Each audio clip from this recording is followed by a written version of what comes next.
Speaking. Day 53वां दिन पढ़ रहे थे हम, 53। तो उसका एक पार्ट हो चुका था कानून लॉ, इसका नेक्स्ट पार्ट है रेडियो टीवी डाक खाना, रेडियो टीवी पोस्ट ऑफिस। मैंने रंगीन टेलीविज़न खरीदा है, I have bought a colour television. आपका टीवी चल रहा है, योर टीवी इज़ ऑन। मेरा रेडियो बंद है, माई रेडियो इज़ ऑफ। समाचार सभी स्टेशनों से एक साथ प्रसारित होते हैं। News bulletin is broadcast simultaneously from all radio stations. मैं टीवी देखने का बड़ा शौकीन हूँ, I am very fond of watching TV. अब चैनल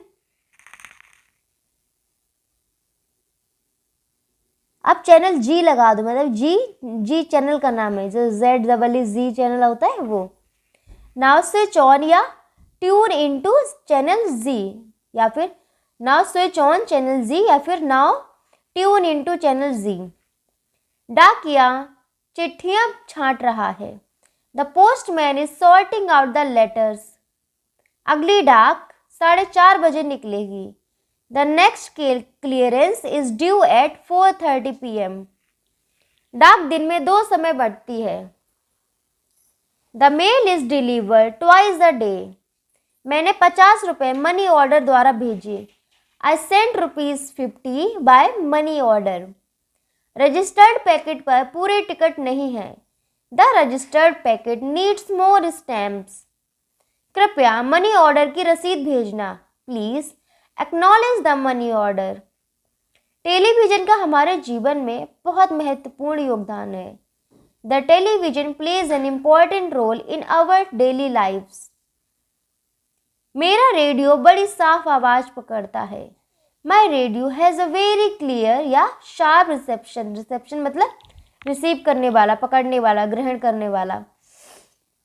क्या तुमने पार्सल का वजन कर लिया है? Have you weighed the parcel? मुझे डाक खाने से कुछ लिफाफे तथा इनलैंड शीट्स खरीदने हैं। I have to buy some envelopes and inland sheets from the post office. इस चैनल में गड़बड़ी है, दिस चैनल इज डिस्टर्ब्ड। तुमने इसे ठीक से ट्यून नहीं किया है, you haven't tuned it properly. डाक विभाग के कर्मचारी हड़ताल पर हैं। The workers in the postal department are on strike. इस पत्र पर कितने की टिकट लगेगी? What will the stamp on this letter cost? याद रखें, remember, here is a good government after decades। आज कई दशकों के बाद अच्छी सरकार बनी है।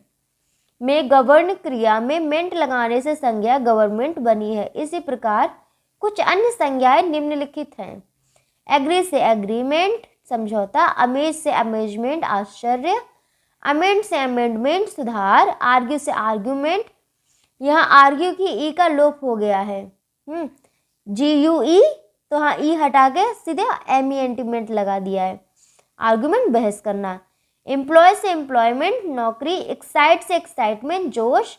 सेटल से सेटलमेंट, निपटना। He is a civil servant, वह एक अधिकारी है। इस वाक्य में सर्वेंट संज्ञा है, अंत में एंट वाली कुछ और संज्ञाएं हैं, जैसे अकाउंटेंट, लेखापाल, एप्लीकेंट प्रार्थी, कॉन्सोनेंट व्यंजन, डिफेंडेंट प्रतिवादी, मर्चेंट सौदागर आदि। ऊपर दिए गए शब्दों में सर्वेंट, डिफेंडेंट तथा अकाउंटेंट जैसे शब्द क्रमशः सर्व, डिफेंड तथा अकाउंट में एंट तथा अप्लाई में कैंट लगाने से बने हैं, पर कुछ शब्द जैसे मर्चेंट और कॉन्स्टेंट अलग हैं, किसी दूसरे शब्द में जोड़ने से नहीं बने हैं। इसी तरह इम्पोर्टेंट के अंत में एंट है, पर यह संज्ञा नहीं विशेषण है। मतलब ये बता रहे कि कुछ शब्द पूरे इस तरह ही हैं, उनमें एंट अलग से नहीं लगाया गया है, ये पूरे इस तरह से ही है। बट कुछ होते हैं जो पूरे इस तरह से नहीं है, उनमें एंट लगा के उनको बनाया है, जैसे सर्वेंट, ठीक है। सर्व मतलब देने वाला, ठीक है, और सर्वेंट बन गया। वैसे तो सर्वेंट अपने आप में एक शब्द है, ठीक है। और जैसे कि यहाँ पे जो दिया है अमेज, अमेंड, ठीक है, अमेंड में मेंट लगा दिया तो अमेंडमेंट बन गया, ठीक है। और जैसे यहाँ पे सर्वेंट में बना दिया तो एंट लगा दिया तो सर्वेंट बन गया सर्व, जैसे यहाँ पे SERVE सर्व प्लस एंट सर्वेंट हो गया, ठीक है, तो ये सर्वेंट बन जाएगा। तो इस तरह से ये है कि कुछ इस इम्पॉर्टेंट की तरह कुछ ऐसे जो ऑटोमेटिक ऐसे जिनमें अलग से नहीं लगाया और कुछ में अलग से लगाया गया है। सेम इसमें मेंट किसी में अपने आप से लगा हुआ है और किसी में लगाना पड़ता है बनाने के लिए।